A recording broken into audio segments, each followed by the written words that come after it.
Jean-Paul Beaumont, un nom qui résonnait dans toute la France, dirigeait une des plus grandes entreprises de technologie du pays. Pourtant, malgré son succès éclatant, quelque chose le tourmentait. Au fil des ans, il avait remarqué une distance croissante entre lui et ses employés. Tout semblait parfait en surface. Son équipe exécutive fonctionnait sans heurts, les profits grimpaient en flèche, et la réputation de son entreprise était au sommet. Mais Jean-Paul n'était pas dupe. Il avait commencé à douter de la sincérité de ceux qui l'entouraient. Un jour, alors qu'il déambulait dans les rues de Paris, Jean-Paul fut témoin d'une scène qui le bouleversa. Un sans-abri, assis contre le mur d'un café, fut rudement bousculé par un groupe de passants pressés. Leur indifférence glaciale et les murmures de dédain flottant dans l'air avaient allumé une étincelle dans l'esprit de Jean-Paul. Il se demanda « Comment mes employés réagiraient-ils face à quelqu'un dans cette situation ?» Cette question ne cessa de le hanter. Jean-Paul avait toujours prôné des valeurs de respect et d'intégrité au sein de son entreprise. Mais une vague intuition lui disait que ces valeurs n'étaient pas partagées par tout le monde. Il décida alors de mener un test qui révélerait les vraies natures de ceux qui travaillaient pour lui. Le lendemain matin, Jean-Paul revêtit un vieux manteau râpé, déchira ses pantalons et s'assura que sa barbe soigneusement taillée semblait négligée. Il troqua ses chaussures de luxe pour des baskets usées et sortit, méconnaissable. Arrivé devant les portes de son propre immeuble d'affaires, il s'assit discrètement sur le trottoir, une vieille tasse de café devant lui, et attendit. Les employés de son entreprise commencèrent à affluer, chacun avec son café à la main, plongé dans son téléphone ou discutant à voix basse. Le cœur de Jean-Paul battait à tout rompre. La première employée qu'il reconnut fut Sophie Delacroix, la directrice des ressources humaines, élégante et impeccable comme toujours. Sans même lui jeter un regard, elle passa devant lui, un léger sourire suffisant sur les lèvres. Ensuite vint Antoine Lefebvre, le directeur des opérations, qui, en voyant Jean-Paul dans son déguisement, haussa un sourcil et murmura à un collègue « Il laisse vraiment n'importe qui traîner ici ». Jean-Paul sentit une vague de déception monter en lui, mais il resta immobile. Il avait besoin de plus de temps, de plus d'interactions pour confirmer ce qu'il commençait à soupçonner. Quelques heures plus tard, alors que le flux des employés ralentissait, un jeune homme s'arrêta devant lui. Pierre Masson, l'un des employés de la réception, le regarda avec bienveillance et, sans hésiter, s'agenouilla pour lui tendre un café chaud. « Ça doit être difficile dehors avec ce froid. Tenez, prenez ça pour vous réchauffer. » Jean-Paul leva les yeux, croisant le regard sincère de Pierre. Ce geste de bonté, si simple mais si rare, le réconforta. Peut-être que tout n'était pas perdu. Jean-Paul continua son observation dans les jours suivants, revenant chaque matin s'asseoir à la même place, vêtu de son déguisement de sans-abri. Les résultats furent pour le moins troublants. Sophie Delacroix, qui dirigeait les ressources humaines avec une main de fer, passait toujours à côté de lui sans même lui accorder un regard. Elle était réputée pour son professionnalisme irréprochable, mais Jean-Paul commençait à entrevoir une froideur dissimulée derrière son sourire poli. Antoine Lefebvre, quant à lui, devint rapidement un sujet d'intérêt pour Jean-Paul. Directeur des opérations, il gérait des aspects critiques de l'entreprise, mais son arrogance transparaissait dans chaque geste. Un matin, alors que Jean-Paul s'était levé pour étirer ses jambes, Antoine l'avait fusillé du regard et murmurait à l'un de ses collègues « Je me demande combien de temps il va rester là, à enlaidir l'entrée. » Ce commentaire, prononcé avec un dédain évident, renforça la détermination de Jean-Paul à poursuivre son expérience. Cependant, dans cette mer de mépris, Pierre Masson brillait comme une étoile isolée. Chaque jour, le jeune réceptionniste prenait le temps de s'arrêter, de demander à Jean-Paul s'il avait besoin de quelque chose, toujours avec une gentillesse désarmante. Il ne se contentait pas de lancer quelques pièces dans la tasse.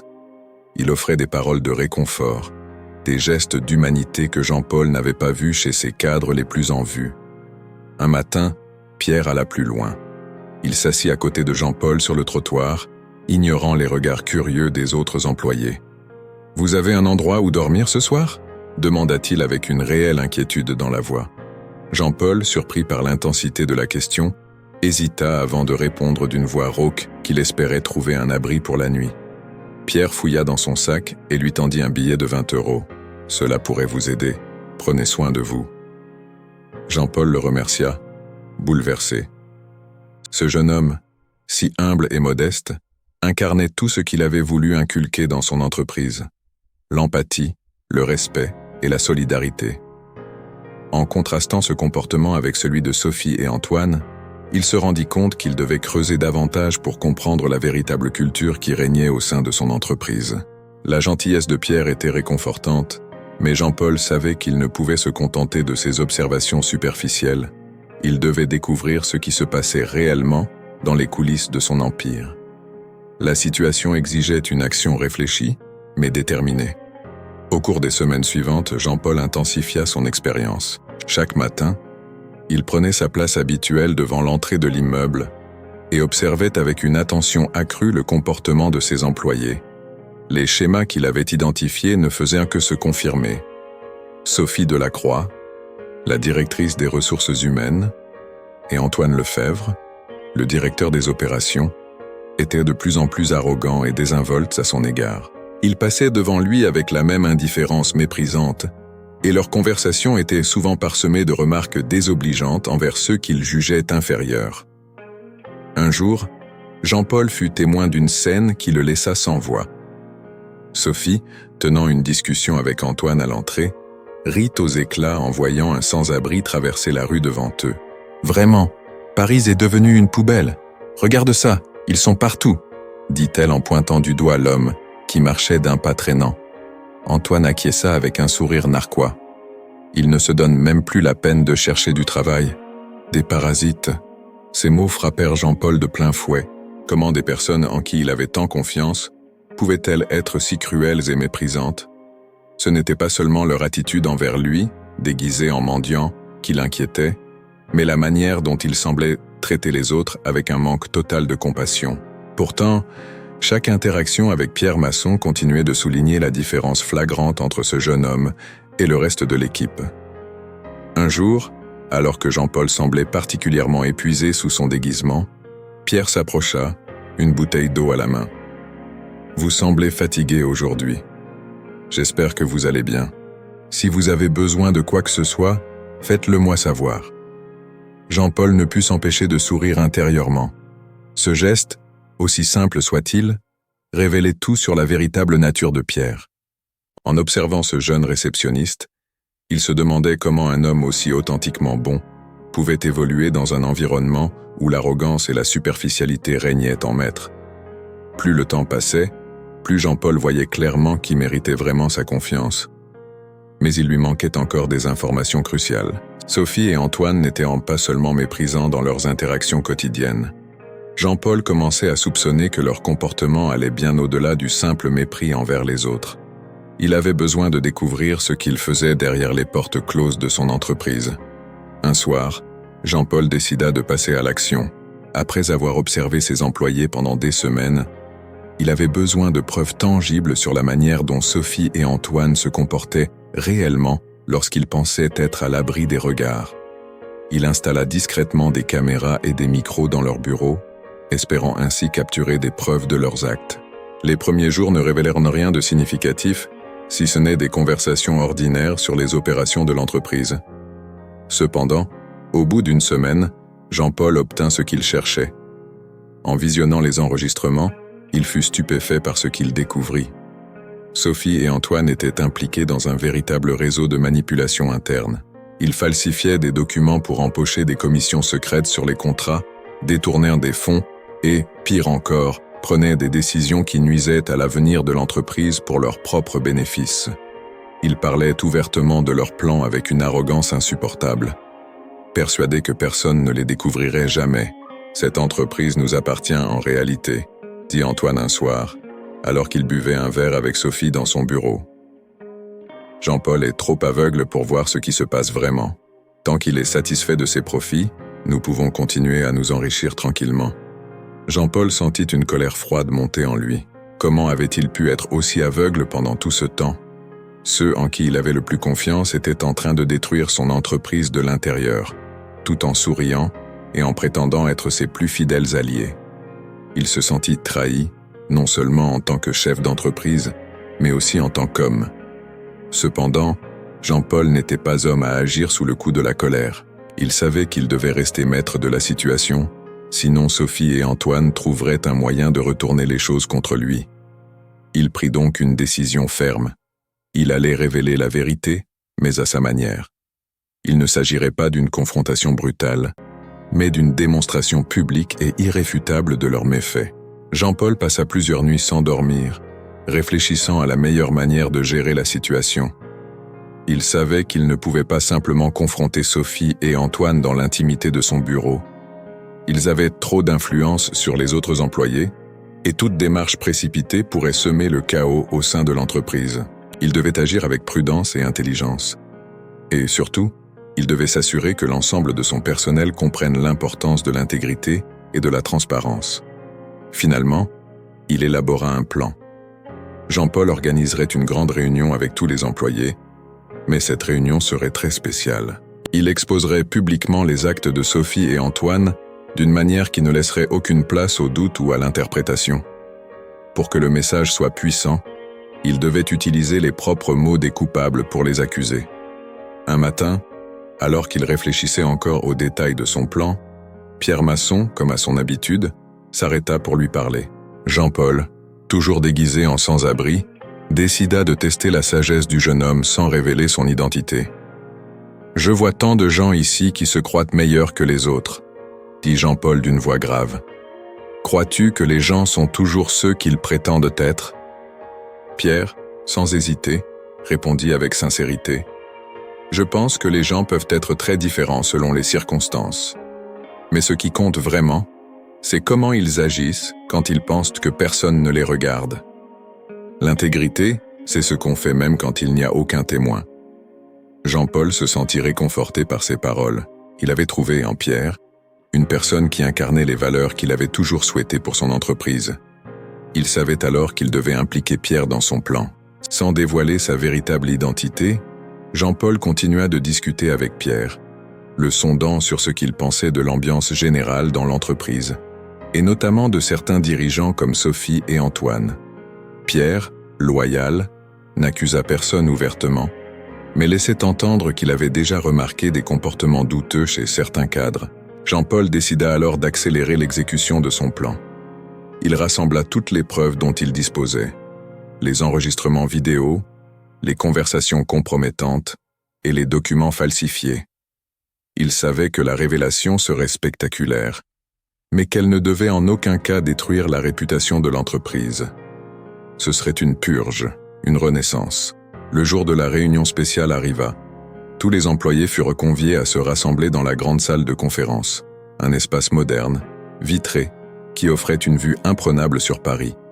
Sophie et Antoine, toujours sûrs d'eux, prirent leurs sièges aux côtés de leurs collègues, ignorant totalement que ce serait leur dernier jour à ce poste de prestige. Jean-Paul, désormais redevenu lui-même, fit une entrée discrète. Il observa la salle se remplir, notant les sourires polis et les chuchotements. Lorsque tout le monde fut installé, il se leva et prit la parole. « Merci à tous d'être ici aujourd'hui. J'ai convoqué cette réunion car il est temps que nous parlions d'intégrité, de respect et des valeurs qui définissent notre entreprise. » Sa voix était calme mais ferme, captivant immédiatement l'attention de tous. Sans donner trop d'explications, il demanda à ce qu'une vidéo soit diffusée. Les visages de Sophie et d'Antoine se figèrent instantanément lorsque les premières images apparurent à l'écran. On pouvait les voir discuter dans leur bureau, parlant de leurs magouilles avec arrogance. Leurs paroles, si condescendantes, résonnaient dans la salle. « Jean-Paul est aveugle. Nous faisons ce que nous voulons, et personne ne le découvrira jamais. » Le silence dans la salle devint étouffant. Les employés se regardaient avec stupeur, tandis que Sophie et Antoine se tordaient sur leur siège, pris au piège par leurs propres mots. Jean-Paul se tourna vers eux, les fixant d'un regard dur mais contrôlé. « Ces actes sont une trahison non seulement envers moi, mais envers chaque personne présente ici. » Il se retourna vers le reste de l'audience. « Cette entreprise a toujours été bâtie sur des valeurs solides, et je ne tolérerai jamais que des personnes, quelle que soit leur position, les piétinent pour leur profit personnel. » Sophie, dans un ultime sursaut, tenta de se défendre. « Jean-Paul, tu ne comprends pas, tout ça n'était qu'une... »« Assez, l'interrompit-il. Les preuves sont irréfutables. Vous avez menti, volé et trahi la confiance de vos collègues. Vous n'avez plus votre place ici. » Antoine, à son tour, resta silencieux, sachant que toute tentative de défense serait futile. Jean-Paul les congédia sur le champ, devant l'ensemble des employés. Mais il ne s'arrêta pas là. Jean-Paul tourna son attention vers Pierre, qui se trouvait au fond de la salle, manifestement surpris par les événements. Il y a toutefois une personne ici qui a constamment agi avec intégrité et compassion. Quelqu'un qui, sans même savoir qu'il était observé, a montré des qualités humaines extraordinaires. Pierre Masson, j'aimerais te remercier pour ton dévouement et ta bonté. À partir d'aujourd'hui, tu seras promu à une nouvelle position au sein de cette entreprise. Un murmure parcourut la salle. Pierre, choqué, hésita avant de se lever. Il s'approcha de Jean-Paul, qui lui tendit la main. « Merci, monsieur Beaumont », balbutia Pierre. « Je ne sais pas quoi dire. » Jean-Paul sourit, enfin soulagé. « Tu n'as rien à dire, Pierre. C'est ton intégrité qui parle pour toi. » La réunion prit fin sous un tonnerre d'applaudissements, et Jean-Paul savait qu'il avait fait ce qui était juste. L'entreprise était sauvée, et, grâce à Pierre, elle aurait un avenir fondé sur des bases solides et morales. Après la réunion, un silence étrange régnait dans les couloirs de l'entreprise. Les employés parlaient à voix basse, choqués par les événements de la journée. La chute de Sophie et d'Antoine, autrefois intouchables, avait secoué l'équilibre de l'entreprise, mais Jean-Paul savait que ce remaniement était nécessaire. Il passa les jours suivants à réfléchir à la meilleure manière de guider l'entreprise dans cette nouvelle ère. L'image publique de l'entreprise avait toujours été celle d'une organisation intègre et innovante, mais en interne, des failles morales avaient repris racine. Jean-Paul décida de lancer une série de réformes pour restaurer une culture d'honnêteté et de respect, en prenant exemple sur des employés comme Pierre Masson. Le départ de Sophie et d'Antoine laissait un vide dans les postes de direction. Jean-Paul organisa des entretiens avec des candidats internes, mais il savait déjà qui méritait de prendre la relève. Pierre, bien que jeune et inexpérimenté en gestion, avait prouvé qu'il possédait les qualités humaines essentielles pour un bon leader. Jean-Paul le convoqua dans son bureau pour discuter de son avenir. « Pierre, tu as été un exemple pour cette entreprise, et j'aimerais te confier plus de responsabilités. » Pierre, toujours humble, baissa les yeux. « Monsieur Beaumont, je ne suis pas sûr d'être à la hauteur. Je suis simplement réceptionniste. » Jean-Paul sourit. « La position n'a pas d'importance. Ce qui compte, c'est ce que tu fais quand personne ne te regarde. Et tu as prouvé que tu es quelqu'un sur qui l'on peut compter. Je veux te promouvoir au poste de responsable des ressources humaines. Ce ne sera pas facile, mais je crois en toi. » Pierre accepta avec une humilité sincère. Il savait que ce poste impliquait de lourdes responsabilités, mais il était prêt à relever le défi. Jean-Paul, de son côté, se sentait enfin en paix avec sa décision. Il savait que sous la direction de Pierre, l'entreprise pourrait guérir et évoluer. Quelques mois plus tard, l'entreprise avait radicalement changé. Les réformes initiées par Jean-Paul et Pierre avaient transformé la culture interne. Les employés étaient encouragés à s'exprimer, à partager leurs idées et surtout à se comporter avec intégrité. Pierre s'était imposé comme un leader bienveillant mais ferme, gagnant le respect de ses collègues par son authenticité et son souci du bien-être de tous. Jean-Paul, de son côté, s'était éloigné des affaires quotidiennes de l'entreprise. Il laissait Pierre et les autres cadres diriger avec une nouvelle vision, concentrant son énergie sur d'autres projets philanthropiques. Il avait appris une leçon précieuse. La véritable richesse ne résidait pas dans les profits ou le pouvoir, mais dans la manière dont on traitait les autres. Un matin, alors qu'il se promenait dans les rues de Paris, Jean-Paul repensa à son expérience déguisée en sans-abri. Il se souvenait de la froideur de Sophie et d'Antoine, mais surtout de la gentillesse inébranlable de Pierre. Cette leçon d'humanité lui avait ouvert les yeux, et il savait désormais que son entreprise ne se construirait plus jamais sur des illusions ou des apparences. Il arriva devant les portes de son immeuble. Pierre l'attendait avec un sourire. « Prêt pour la réunion de ce matin ?» demanda Pierre. Jean-Paul hocha la tête. « Oui, et cette fois, je serai à ma place. » « Merci pour tout, Pierre. » Grâce à toi, l'entreprise est sur la bonne voie. C'est vous qui avez tracé le chemin, monsieur Beaumont. Je ne fais que suivre votre exemple. Jean-Paul sourit, mais au fond de lui, il savait que c'était Pierre qui avait montré la voie.